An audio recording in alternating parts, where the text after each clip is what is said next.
On the way tayo sa downtown. Welcome guys sa ating vlog for today.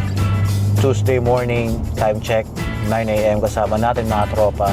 Paring Jess will serve as the BTS guy. Si Luis will model, of course. And subaybayan nyo yung photoshoot namin mamaya. First upload ko after 3 years kung hindi ako nagkakamali. 3 to 4 years, grabe. Ang tagal na nun. Pero nagbabalik ako, the reason is may kabubuluhan na yung content ko, may matututunan na sila at throughout that yung years na hindi ako nag-vlog, madami ako natutunan at feel ko ngayon may ma-share na akong experiences. So dito tayo ngayon, downtown Toronto. It's a beautiful Tuesday na tanghali at kasama si Luis, mag-photoshoot kami, gagawin namin yung 10 years anniversary. So i-recreate namin yung mga photos na ginawa namin a decade ago. Parang Jess, salamat sa'yo. Kundi dahil sa'yo, wala kaming footage nito. And, you know, ang laking bagay din na differences. 10 years ago, hindi ko ma-imagine na magiging talent manager ako. You see, like, that's crazy. Nagsisimula lang ako ng photography. I was exploring. Dito, sa mismong ano na to, sa mismong court na to. Talagang, hindi ko alam yung direction ko, but I knew I had a drive na, you know what, sundan ko lang to, tingnan natin kung saan ako dadalhin. And ngayon, tingnan mo yung behind the scenes. Yung talent na minamanage ko na mismo. So, salamat pa rin dyan. Shoutout sa'yo. Lagi kong tinitignan, hindi lang yung subject. Ito yung mga mali ng mga nagsisimula. Like, masyado silang focus sa subject na nakakalimutan nila. Yung subject, isang portion lang ng picture. Mas malaki sa akin yung background eh. Kasi yung subject, pwede mong i-adjust eh. Yung background, hindi mo pwede i-adjust. Diba?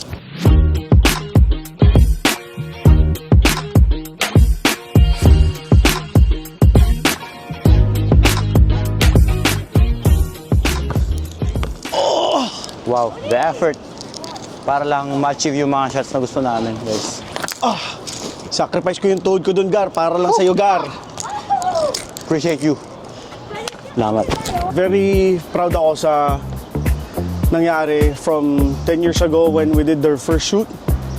Noong mga times na yun na I think we were both in the same boat na wala masyadong nagtitiwala, wala masyadong naniniwala. But we didn't stop, we just kept going.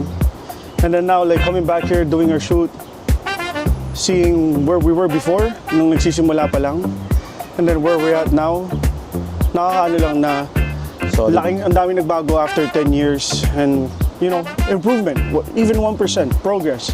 And we progressed. To add to that, the fact that we're still going after 10 years. Yeah, I think that's, meron ding ano din eh, na, you know, getting started and actually showing up. Yun yung ano, yung naano ko din. You know, we did that from day 1, day 2, day 3, keeps going, becomes a habit. Tapos, ayun nga, tuloy-tuloy na one day you'll get to wherever you want to be, pero you'll never get there pag di mo sisimulan and you don't show up. That's it.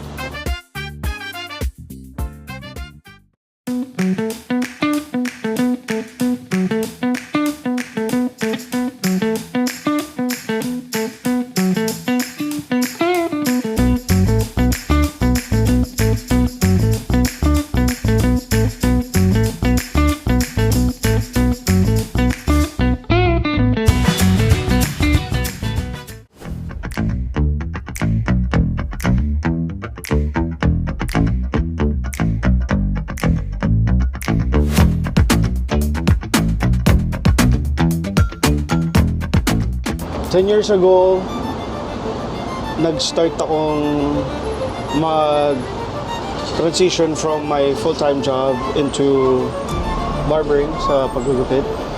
I joined our company right now, which is Ultimate Fades.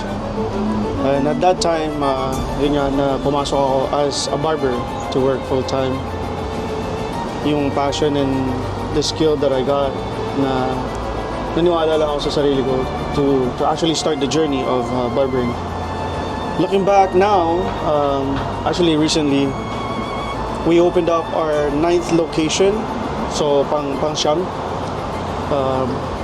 just before my birthday, which is such an accomplishment na we were able to grow, and I was personally able to grow from what I used to do kung ano yung mga ginagawa ko from before.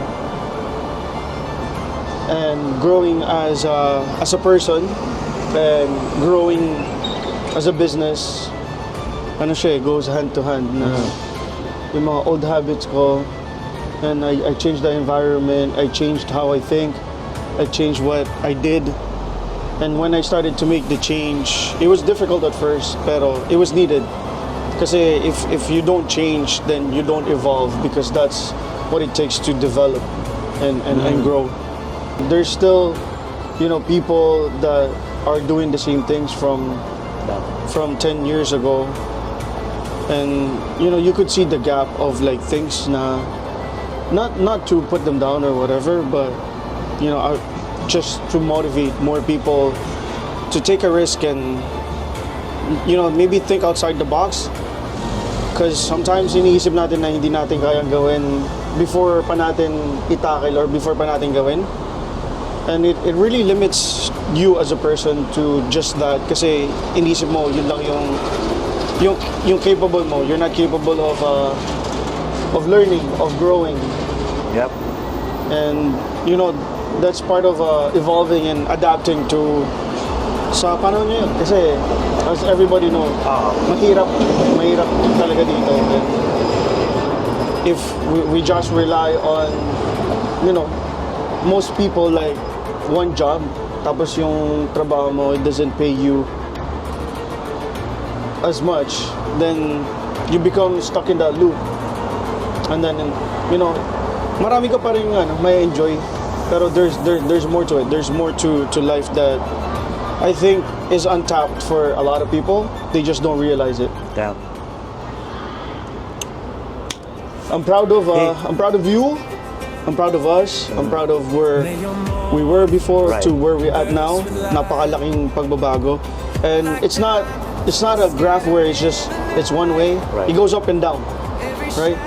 But if we zoom out from year 1 to like year 10, comparing the last 10 years, it goes up and down, but slowly you zoom out, it goes up. And that's what what it is for the past, reflecting from the past decade, basically. Which is, I'm very happy. Like, I didn't expect that. I didn't forecast it. Nobody knew. Nobody knew. Yeah, nobody knew. And we were just starting, right? So nobody at that time, not a lot of people believed in what we can do and what we can accomplish. Even for ourselves, we had self-doubts.